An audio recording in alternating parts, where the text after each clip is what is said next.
L'émission arrive à coincer les gens au Luxembourg.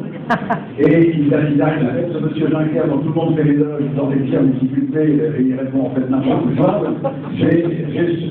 J'entends bien, mais restons sur ces bonnes nouvelles. Non seulement c'est une bonne nouvelle, mais c'est Valentine Auberti de Mediapart. Et c'est un ce que je veux dire, on est sur sauver la politique.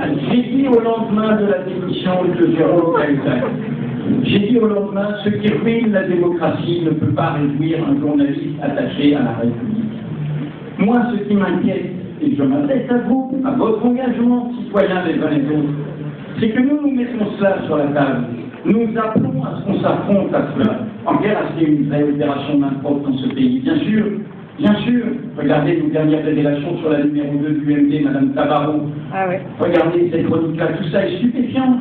Mais moi, il faut une dynamique démocratique, politique derrière. Sinon, c'est ce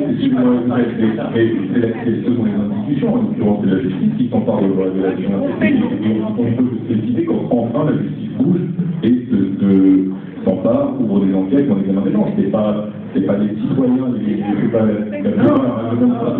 française entre les citoyens, non, mais dans l'autre.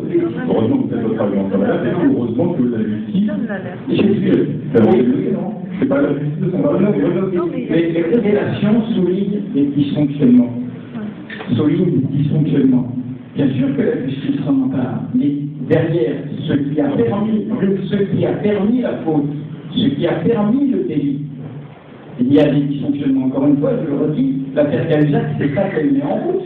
M. Cahuzac, il fait une déclaration de patrimoine, et elle n'est pas contrôlée. Donc ça pose le problème de comment c'est contrôlé. Puis revenons sur la justice. C'est une bataille. Je voudrais juste aller sur la réponse sur la justice, si je me permets, parce que c'est une question importante. La justice, on moque l'Italie. Je suis désolé, mais en Italie, les procureurs sont indépendants. L'affaire Cahuzac, mais à la seconde où Mediapart sortait ces informations, le parquet italien s'en saisissait. En France, il a fallu que je m'adresse au procureur pour qu'il s'en saisisse. Pendant un mois, il ne bouge pas. Si j'avais révélé des faits de délinquance dans un quartier populaire, mais un bon fonctionnement de la justice, le parquet vérifie, et voici, il doit s'en emparer. Ça a été fatal.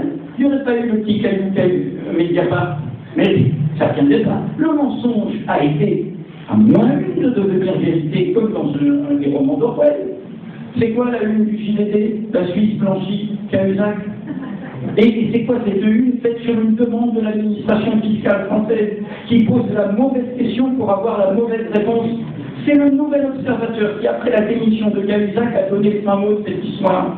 François Bazin a expliqué que l'entourage de M. Cahuzac a fait pression pour dire qu'il faut retarder l'ouverture de l'enquête préliminaire provoquée par la lettre, pour le temps qu'arrive la réponse suisse.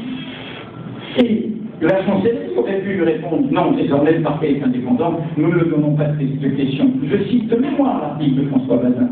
Elle dit: non, on ne peut pas le faire parce qu'il y a le risque que ça fuite. Et il y a cette phrase stupéfiante: Plenel veille dans l'article. Je ne suis pas Fantomas, maître de génie, mais maître de l'article. Mais donc ça veut bien dire que la manœuvre a eu lieu pour essayer de faire que la justice soit pas en branle et que le mensonge soit proclamé vérité. Et ça a été moins une. Donc, moi, bien sûr que la justice doit travailler, mais il faut tirer les conséquences de ce que ces affaires-là révèlent. Je donne un tout autre exemple. Il y a un an, avant l'élection présidentielle, beaucoup d'élus, de citoyens, mais Mediapart n'existe que grâce à ses lecteurs. Un jour, on s'intéresse au Parlement et à la non-transparence du budget du Parlement. On découvre la question des frais des parlementaires, une enveloppe de 6 000 € par mois. Et on découvre qu'ils n'ont, vous êtes dans des entreprises, vous devez faire des notes de frais. On découvre qu'il n'y a aucun contrôle sur l'usage de ces 6 000 €. Manque de peau, on tombe sur un élu, député socialiste, président du Conseil général, dont on révèle qu'il utilise cette enveloppe pour payer des vacances avec sa famille, en Égypte, au Sénégal ou ailleurs. Et manque de peau, cet élu était un abonné fidèle et blogueur de Mediapart. Voilà. Bon. Et on a révélé ça. Cette question est toujours pendante. Donc, moi, je crois qu'il y a un vrai chantier de refondation démocratique, ou autrement, je dis ça à nous, journalistes, si on ne porte pas ça, cette crise va nous emporter. Et quel que soit le compliment de Mediapart ne va pas sauver ni le journalisme ni la démocratie. Est-ce que tu es sûr que Mediapart avoir acheté la librairie? Non, on en est sûr.